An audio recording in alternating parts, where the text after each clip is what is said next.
Hi viewers, அனைவருக்கும் வணக்கம். எண்ணெய் கத்திரிக்காய் எப்படி செய்யுதுன்னு பார்க்கலாம் வாங்க. இது எங்கள் செடியில் வச்சது 2 கத்திரிக்காய். ரொம்ப அழகாக இருக்குது இல்லைங்க, ரொம்ப நல்லாயிருக்கும். இது முள் கத்திரிக்காய்.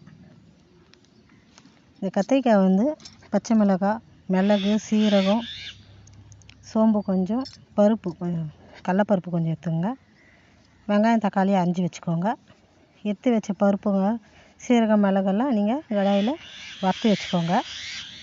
வறுத்து ஜாரில் போட்டு அது தனியாக மழுகிய ஆக்கி வச்சுக்கோங்க. கடாயில் எண்ணெய் ஊற்றி நீங்கள் கொஞ்சம் கடுகு போட்டுங்க. கடுகு போட்டோடனே மிளகும் கொஞ்சம் போட்டுங்க. மிளகு கொஞ்சம் நேரம் வதங்கினா போதும் எண்ணெயில். அதுக்கப்புறம் வெங்காயம் எடுத்து போட்டு நல்லா வதக்கிக்கோங்க. நல்லா தேவி கொடுத்தோடனே பச்சை மிளகா ஒரு 5 பச்சை மிளகா போட்டுங்க. கொஞ்சம் டேஸ்ட்டுக்கு தான் பச்சை மிளகா போட சொல்கிறது எல்லாத்துலேயும். தக்காளி போட்டு அது கிளறி கொடுத்துட்டு உப்பு போட்டுங்க. உப்பு போட்டோடனே பூண்டு கொஞ்சம் போட்டுங்க. நீங்கள் இஞ்சி பூண்டு பேஸ்ட்டு கூட போட்டுக்கலாம், ரொம்ப நல்லாயிருக்கும். பூண்டு போட்டு கிளறி விட்டுக்குன்னு அதுக்கப்புறம் முள் கத்திரிக்காய் போட்டுங்க. அரிஞ்சு வச்ச முள் கத்திரிக்காவை எண்ணெயிலேயே வதக்கிக்கோங்க. கொஞ்சம் நேரம் வதங்கினதுக்கப்புறம் நீங்கள் தேவைக்கேற்ற போல் மிளகாய் தூள் போட்டுங்க.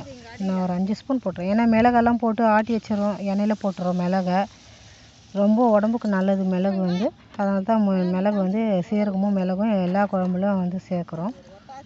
இது மிளகு வந்து வறுத்து போகிறதுனால ரொம்ப டேஸ்ட்டாக இருக்கும். இதில் நீங்கள் தேவைக்கு ஒரு சொம்பு தண்ணி ஊற்றினா போதும். ரொம்ப எவ்வளோ வேகுதோ அவ்வளோ ரொம்ப டேஸ்ட்டாக இருக்கும். இந்த எண்ணெய் கத்திரிக்காய் போடுறது ரொம்ப நல்லாயிருக்கும். மூடி போட்டு நீங்கள் வச்சுடுங்க. காய் வெந்துச்சான்னு தேவி கொடுங்க. அடி பிடிச்சிக்கும். ஏன்னா ரொம்ப கெட்டியாக இருக்கிறதுனால இது அடி பிடிச்சிக்கும். நீங்கள் நல்லா தேவி கொடுங்க. நெய்யை மிக்சியில் போட்டு அரைக்கிறீங்களா, அது எடுத்து நீங்கள் கொதி வந்த பிறகு, காயில் வந்துட்ட பிறகு லாஸ்ட்டாக இதை கொட்டுங்க. நீங்கள் இதில் வேர்க்கடலை கூட வறுத்தது வேர்க்கடலை கூட நீங்கள் மிக்சியில் அரைச்சி போட்டு கூட இதில் சேர்த்துக்கலாம். ரொம்ப இதோட ரொம்ப அது வேர்க்கடலை சேர்த்தா ரொம்ப அதோட டேஸ்ட்டாக இருக்கும். ரொம்பவும் நல்லாவும் இருக்கும். லாஸ்ட்டாக புளியை ஊற்றி நீங்கள் கொஞ்ச நேரம் கொதிக்க விட்டு இறக்கிக்கோங்க. இந்த கத்திரிக்காயில் வந்து வைட்டமின் சி, இரும்பு சத்து, தாதுக்கள் வந்து இதில் இருக்குது. இந்த குறைந்த கலோரிகள் வந்து நார் சத்தும் அதிகமாகவும் இதில் வந்து இருக்குது.